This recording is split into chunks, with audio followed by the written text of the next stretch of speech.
Getting Even is produced by Pushkin Industries. Subscribe to Pushkin Plus, and you can hear Getting Even and other Pushkin shows ad-free and receive exclusive bonus episodes. Sign up on the Getting Even show page in Apple Podcasts or at pushkin.fm. I think of my role as a curator as a kind of interlocutor between artists, their objects, and the audience. That's Thelma Golden, the director and chief curator of the Studio Museum in Harlem. She's been at the helm of hundreds of exhibits, and throughout her decades-long career, Golden has been committed to the work of artists of African descent. I think of the exhibition as what surfaces to the public, but the work has been what it means to be in collaboration, what it means to be in communion with artists. Golden sees art as essential to community and to culture. Visual art can create for us this incredible space of wonder.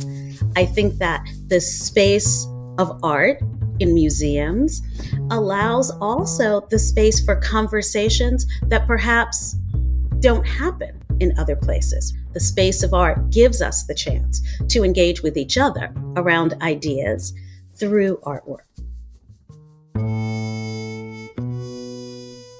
I'm Anita Hill. This is Getting Even, my podcast about equality and what it takes to get there. On Getting Even, I speak with people who are improving our imperfect world, people who took risks and broke the rules. In this episode, Thelma Golden and I discuss the role of a curator, her journey to becoming one, and how she currently approaches her work at the Studio Museum in Harlem. I just want to start out by saying that in 2017, 18 in Venice, it was a wonderful moment that stands out for me.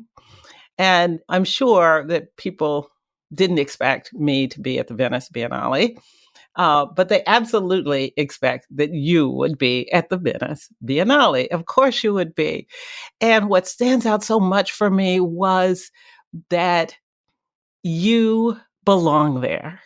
This is your space. You have created your role in it. Everyone knows it and they respect it. And even at my age, it's important to be able to see that and to experience it. And honestly, by experiencing your comfort there, your sense of belonging there, and your presence and knowing what you've done, I felt more comfortable. Thank you. I am very humbled to be in this conversation with you. I'm so grateful for your comments because they really speak to not only what I aspired to as a young person when I imagined myself entering the museum world, when I thought about what it would mean to have a life and a career in and of the arts, but also what it has meant to continue to do this work and to show up for this work every day. That's amazing. So let's start with talking about your relationship with the art world, starting at an early age for you, right? Yes, started at a very early age through what I think for so many of us can always be an important lever in our lives. And that is the introduction, not just to art, but to the idea of the history of art that was introduced to me by a teacher when I was in 5th grade. To that point, like many children, I enjoyed what it meant to make, to put my hands into something and create. I grew up with a mother who was deeply creative, a mother who could sew, who cooked, who decorated. So I understood the sort of the power and pleasure of creativity. But to be introduced to the history of art and to understand that that history contained the histories of our cultures, of our countries, of people was fascinating to me. It was made very possible by my parents, who then supported my desire to go to museums. I grew up in New York City, and my parents were deeply involved in the cultural world, but their cultural interest was theater and music. And then it was also made possible by the librarians at the Queensborough Public Library, who allowed me at a very young age, they'd lift those big, large art books off the shelf of the art section and let me sit there and look at them. And so this was all sort of created in me very, very early in my life. You said it was created in you, but it was also something maybe that was intuitive, that was there internally in you. Do you ever think that? You're right. It was perhaps cultivated and nurtured by the adults around me, that the possibility then when I got to college to begin to express this sense of what I would do in the world, it seemed that there was actually nothing else I imagined that I would do. So when specifically did you first imagine that you would actually work in a museum? Well, I put it into the world when I was applying to college. And in my college application essay, I stated that I wanted to be a contemporary art curator. So I think that was the moment when I began to say it. Through my college years, I was an art history and African American studies double major at Smith College. And during those years studying in those two disciplines, I had many, many internships, but the most significant internship that I had was in 1985. I was an intern at the Studio Museum in Harlem. And that internship shaped me. It seems somewhat telling the story now, it always feels like, well, then of course you are director of the Studio Museum now. But no, I mean, that internship really created for me a path. It gave me this sense of who I could be in the art museum world, how I could be in the art museum world, and it was transformative. I'm just curious about the idea that you said you put in your application that you wanted to be a curator. Did you know exactly what the job of a curator was at that time? I did, but here's why I knew. I knew what a curator was because I had the amazing experience of being a high school intern at the Metropolitan Museum, working in a curatorial department. I came to know very generally about the job, but more specifically because, as I say, this interest was really encouraged by my parents. My father shared with me a picture of a curator who was a curator at that time at the Metropolitan Museum, and her picture was in a magazine. And her name was Lowry Stokes Sims. And Lowry was the first African-American curator of modern and contemporary art at the Metropolitan when she entered the Met in 1972, before being appointed to be director of the Studio Museum in Harlem in 2000. She is seen as a pioneer in the art and the museum world. And so my whole time as a high school student at the Met, my hope was that I was going to run into Lowry Stokes Sims, just walking through the halls. That did not happen. But when I was in college and had the chance to be connected with her and meet her, she became instantly moved from just being this inspiration out in the world, but became a mentor, a friend. And then I went on to work for her in 2000 when I came to the Studio Museum. Did you understand the power of a curator, the power of the act of curating art? And if so, how did you understand it? And how do you understand it today? I came to understand the power of curating when I was an intern at the Studio Museum, because I came to understand the institution and its history and the way in which the institution, through its exhibitions and its collection, had changed art history. It had opened the canon so that the histories, the lives, the visions, and the voices of Black artists would be documented. So I understood how important this act was to create narrative through artworks, through objects, and through the voice of artists into creating what would be full and rich and diverse art histories. And it continued to make me understand the role that institutions and individuals and institutions have in not only creating this opportunity for us in the present, but how important curatorial work in the present is to futures that have yet to be created. I think so many of us who come from the humanities think of creating narratives as coming from literature, but you understood it as not only coming from art itself, but also coming from the way art is presented. Yes. And, I think that's really a powerful message to take in. It just seems so clear to me that this was the work that you were destined to do, that you're supposed to be doing. And it feels like that today. Look, I have worked on lots of exhibition, but exhibition making for me as a curator is really been just one part of the work, because I think of the exhibition as what surfaces to the public. But the work has been what it means to be in collaboration, what it means to be in communion with artists. And sometimes that doesn't always surface into an exhibition, but I see that really as the core of my work. And that is one of the things that stands out about you and your work. But I do want to think about your memory of the various exhibitions. Can you tell us when you really feel that an exhibition that you curated actually reflected your vision for art? I have to say that I believe that every exhibition I've made has reflected my vision for art. So as a curator, I often see my exhibitions existing in a particular moment. I've often said sometimes exhibitions are the way to ask and answer questions. And for me, those questions in particular continue to change and evolve, so that I'm always entering into curating with the same core principles, but the nature of what it means to think through objects and through artists has changed for me over the course of my career.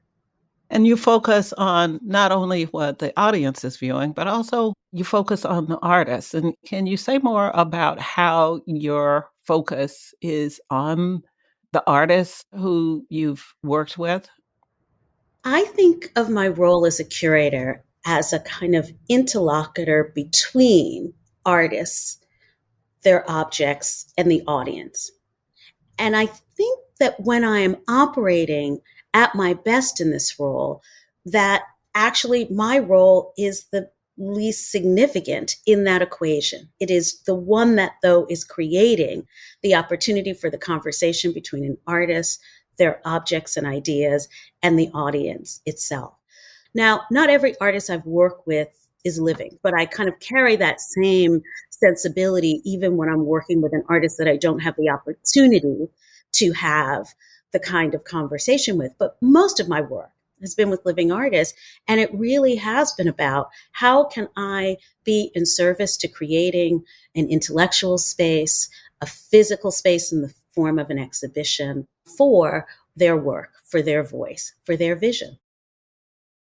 But it seems to me that you also see the art that you work with as having the possibility of shaping culture.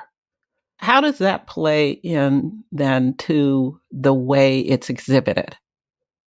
I think that the arts broadly, but visual art specifically, provides the opportunity for us to, as audience members, to have many different kinds of experiences. It can be an experience of inspiration. Visual art can create for us this incredible space of wonder. It can be a space of instigation. Works of art can allow us to think about the world in different ways, seeing it through the vision of artists.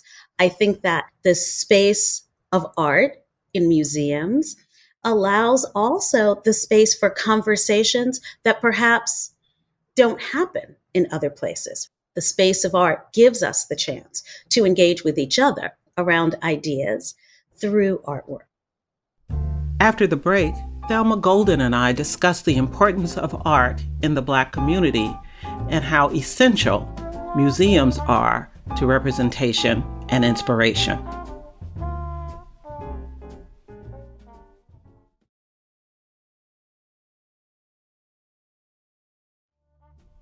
You're listening to Getting Even. I'm Anita Hill. I'm speaking with Thelma Golden, Director and Chief Curator of the Studio Museum, about her storied career. We also talk about how museums are being reinvented to reflect diverse artists and audiences. Can you give us an example of one of your exhibits that really did bring about a different conversation or shift the narrative about the way the world operates, or at least encourage people to ask different questions? There are so many different ways I could answer that question. It's such a good one. And I think I'll go back to my beginnings. And perhaps this is why this has remained so important to me. And it's important to know how you got there. What was the very first exhibit that you curated, and where was it? The first fully conceived group exhibition I made was the exhibition I curated in 1994, which had the title Blackmail, Representations of Masculinity in Contemporary American Art. So 93, 94, that moment. So the Blackmail exhibition was deeply inspired by the artworks by artists who were looking at the image of Black masculinity as it was portrayed in popular culture and media. That moment was so defined by the confirmation hearings, by the Simpson trial, by Rodney King, and the exhibition existed in the public's imagination, sort of attached to a high level of controversy. The way in which I saw that exhibition is that it existed within a high level of conversation, because it was an exhibition about representation, the history of representation, how it existed in our art and art historical worlds, but also how it lived in popular culture. It was an exhibition that had a range of artists cross-generation, but was existing in a moment, which continues, where this was also existing in the world. And for me, that sort of formed me and formed my sense of how I wanted to exist as a curator in the world. And in many cases, I would suspect for that exhibit, the conversation involved lots of tensions and lots of contradictions.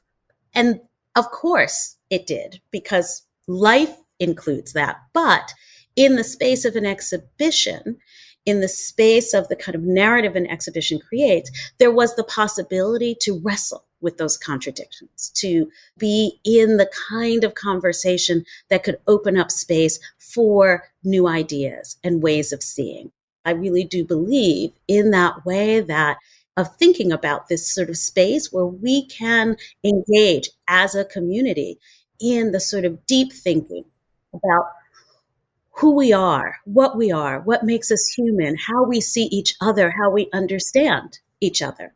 You curated that exhibit while you were at the Whitney Museum, but ultimately you left the Whitney and you moved uptown back to the Studio Museum. What was your calculus when you made that decision? Yes, it was quite a moment, of personal investigation and personal reckoning, even in my own family. My parents had very different views of this move. It was interesting to me that my parents did not agree. One of them thought very specifically that because I'd been at the Whitney for over a decade and was the first African-American curator there, that I was, path breaker, that I should continue that within an institution that lived within that sense of power and privilege and history.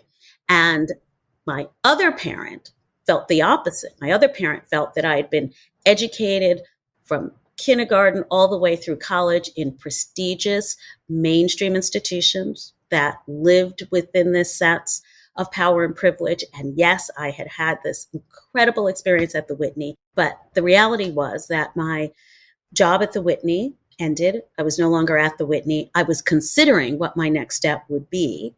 And when the call came that let me know that Lowry Stokes Sims was being appointed to be the director of the Studio Museum and was interested in a conversation with me to be her chief curator.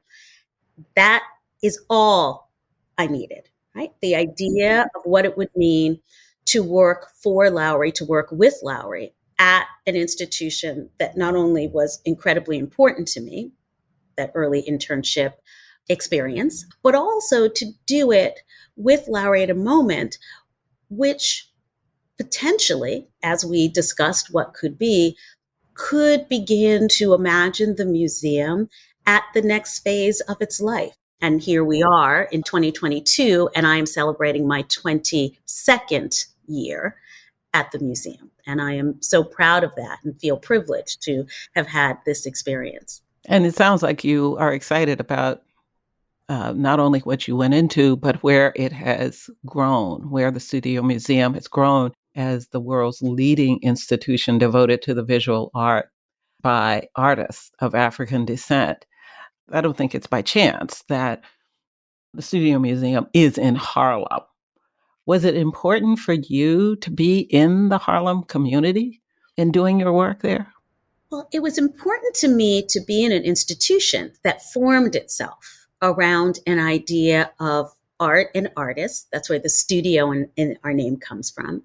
That was created in a radical revisioning of what museum could be in our name, but cited itself in the Harlem community, in the present of our founding, but also look back to the past of Harlem when we were founded. But also, I believe that those who were involved in the creation of the Studio Museum were also making a stake into the future that exists for us now. It seems to me that what you're talking about in terms of the space and the Studio Museum was about was a revision of what museums can be and what they needed to be for the future. I don't think that everyone has learned the lesson, because I think even today, what we have, and certainly historically, museums have been oppressively white spaces where you visit it and you see things on the wall. You don't see the artist, you see the art. You may find out a few things about the artist, but the primary focus to me, in my experience, is that the exhibits are about the art. They're primarily, I'd say, located in white, upper class, middle class neighborhoods. We tend to think of the patrons as being primarily not people of color. And the exhibits, as well as the costliness of admissions into these spaces, are somewhat prohibitive for many people. Is enough being done to revise what a museum can be? I mean, it seems to me you've got a very inclusive approach to your work, but I'm not sure that we see that throughout the museum world. I think that museums can be different. And the reason I know that is because in looking at the history of museums, we have had many periods of reinvention and reevaluation of museums that have created two models. The museum that I'm privileged to lead was part of that. In the late 60s, when museums were being protested here in New York City because of their exclusion of Black and Latino and women artists, and these protests were being led primarily by artists, but also concerned citizens. And these were the great museums in New York City, that while there was an effort in those protests to shift and change those institutions, there also was an effort to create new institutional models. And the Studio Museum in Harlem and El Museo del Barrio here in New York came out of that moment. So is enough being done? There's much more work to be done. And I think the field acknowledges in this moment the necessity for that work. But it's not simply a case of revision. In some cases, it's a case of reinvention. So I think that we're also in a moment where we're going to see new models. You know, we see so many arts institutions now, for example, being started by artists, taking away this idea of who and how we understand the formation of institution, but creating spaces that clearly reflect directly the needs of audience. We have to make the experience something that can be meaningful, welcoming for everyone. Right.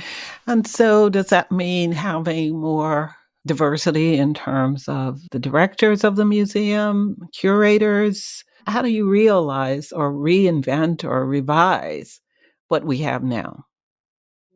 I think all of the above and then some. But what I'll say about that is I think that in every situation, it might be a different combination of those factors.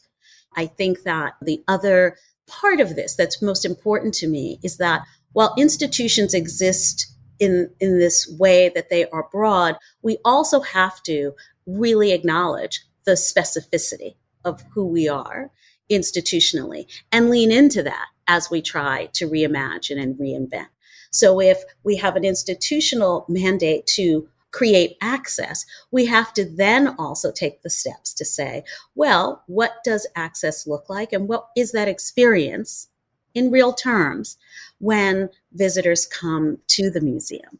We also have to think about, how we make art and we make culture more truly accessible so that it has the opportunity to exist for all people. And we can move to a place where we can see an art in a museum world where the barriers that we know that still exist for many people don't continue to exist. So you are now at the Studio Museum. You are developing a new space in terms of a new building, which is so, so, so exciting. Can you tell us how that came about? Yes, it is so exciting. And it came about really through the sort of vision, I would say, of, all the directors of the Studio Museum that came before me. And the reason I say that is because the ambition for this institution began at its founding. And even though at our founding, we were in a rented second story space over a liquor store on Fifth Avenue between 125th Street and 126th Street, the vision for what would be a state of the art, purpose built building to celebrate and steward the work of Black artists was always what I know they imagined. So we embarked on this project. Selected the architect, Sir David Adjaye, to design the building. David, known, of course, for his design of the National Museum of African American History and Culture, but significant also for us at the Studio Museum because of his ongoing work with art and artists specifically. And so we closed the building, the old building, in 2018 and began a process that began with its demolition to now we are in construction on this new space and hope to be open in a few years. I listened to you speak and you talk about the history, the present, and the future. Do you ever hear from people who say, well, there's so many other problems that we're having in the Black community, in Harlem, in the world, that is the museum the place to put this money? What I often hear is a nuanced and subtle understanding that this museum, but perhaps a museum, a cultural institution, is important within the civic life of a community like Harlem. We are very privileged in Harlem to work among some iconic cultural institutions. And I think there is an incredible understanding in our community of the way in which cultural institutions have been anchors in the community, in this community, for some almost a century, for many of us, a half a century. And the desire for that to continue as a way to continue to support the constant need for this community and a need that comes from the care and the commitment that cultural institutions have to the lives of those in our immediate neighborhood and throughout the city and essentially throughout the world. It seems to me personally that art has always been part of the lifeblood of a community, of any community, but particularly this community. And it brings vibrancy and that it brings joy into a community, which is essential for communities to grow and prosper. Yes, it is. It's essential in that it brings joy. It brings a sense of being able to ground into a space of inspiration. It allows for the ability to engage with a sense of one's own humanity. And all of that kind of lives as deeply important and is acknowledged as such because of the important place culture plays within the Black community. I want to explore this idea of where art is today. I read the term post Black art. And so, for someone who doesn't really understand the term, how would you explain post Black art? Yes. Well, the term post Black, as it was engaged around an exhibition that I curated with the curator Christine Kim in 2001, an exhibition called Freestyle, which was an exhibition that looked at the work of emerging Black artists at that moment. And what we were speaking about was the generational shift that we saw that at first was subtle and then became so much more apparent of a younger generation of Black artists who were looking beyond the Black arts movement as a way to understand themselves, their identity, and culture in the work that they were making. So, have we evolved to a new generation for young Black artists? Are they in a different place now than they were when you coined the phrase? Definitely. And that's what I think is so important and significant about thinking about art that, often we want to think in these long lineages, but quite often when we look at the world and how the world moves, that shifts become clear and apparent in much more discrete ways. So that exhibition in 2001, which included artists like Julie Moretu and Mark Bradford and Sanford Bakers and so many others. If we look now and we see we've had almost two groups of artists since that continue to reimagine and redefine the space of what it means to make work in this moment. And I also see those artists as really moving society forward, not only moving art forward, but moving society forward in our understanding about what art is and what it does for us. I agree. And I think that's why I continue to want to create space, protect space, make more space for the visions and voices of artists. I want to come back to Laurie Stokes Sims. Mm-hmm. She has said that guardians of Black culture are not the gatekeepers. Many people may assume that people who hold certain positions in the art world are untouchable or unattainable. Do you see yourself as a guardian of Black culture? Not perhaps in the way that maybe others might imagine that term would mean. So I see myself as a guardian in the sense that I want to protect the space for Black artists to work and to live and to be. I want to create the structures that support their creativity. I want to always be in a space of interpretive power around making space for their work and for them to be in the world. I see myself as someone who is working in collaboration with artists around making it possible for them to do what they do as it relates to how that can exist into a public. I do see you as being the guardian, not the gatekeeper. And I see your work as expanding space for the Black radical imagination and art, as well as enlarging our own imagination, the public's imagination about where Black artists and their art belongs.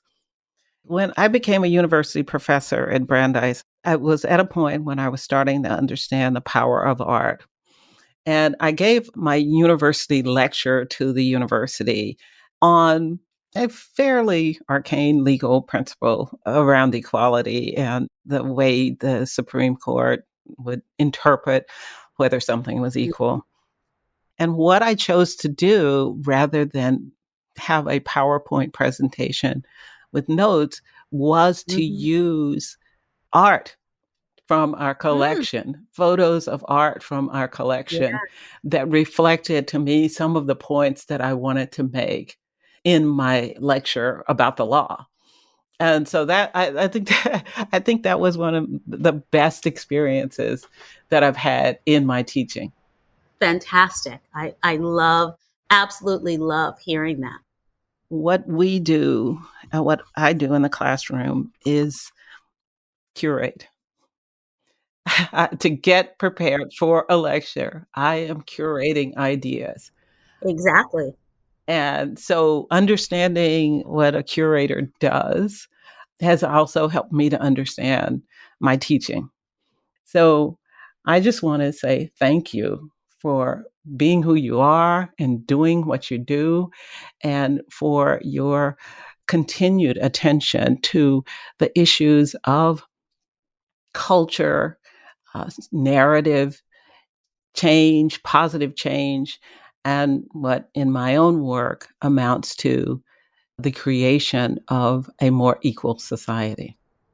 Thank you. Thank you for those words. I am so grateful to you and will continue to feel grateful for the space that you've created that's made it possible for so many of us to chart these incredible paths that will create a difference for the generations behind us. As a curator, Thelma Golden shapes her exhibit's narratives. As a museum director, she shapes the identity of museum space, expanding who it belongs to. Both are powerful roles, and she uses them to help us understand how location, representation, and creative fulfillment are linked to equity. Golden is a leader in a movement to change museum world thinking about artists and audiences' access to art. I have no doubt that her optimistic vision of museums as inclusive spaces will be on full display in the new Studio Museum, and I look forward to its opening. In the next episode, I speak with Houston-based artist and community organizer Rick Lowe. We discuss his work with Project Row Houses, which is both an art project and a housing project. The way the houses are set up, there's 15 on one block and 7 on the other block. And I remember we were talking about what should we do with the other houses. The logical thinking was that, we should have artists in residence to live here. And that was a logical thing. But as I was speaking with a woman who was working with us as an administrator, she came up with this idea, because what if we tried to do a housing program for teen mothers? Getting Even is a production of Pushkin Industries and is written and hosted by me, Anita Hill. It is produced by Mo Laborde and Brittany Brown. Our editor is Sarah Kramer. Our engineer is Amanda K. Wang, and our showrunner is Sasha Matthias. Luis Guerra composed original music for the show. Our executive producers are Mia Lobel and Lital Malad. Our director of development is Justine Lang. At Pushkin, thanks to Heather Fain, Carly Migliori, Jason Gambrell, Julia Barton, John Schnarz, and Jacob Weisberg. You can find me on Twitter at Anita Hill and on Facebook at Anita Hill. You can find Pushkin on all social platforms at Pushkin Pods, and you can sign up for our newsletter at pushkin.fm. If you love this show and others from Pushkin Industries, consider subscribing to Pushkin Plus. Subscribe to Pushkin Plus and you can hear Getting Even and other Pushkin shows ad-free and receive exclusive bonus episodes. Sign up on the Getting Even show page in Apple Podcasts or at pushkin.fm. To find more Pushkin podcasts, listen on the iHeartRadio app, Apple Podcasts, or wherever you like to listen.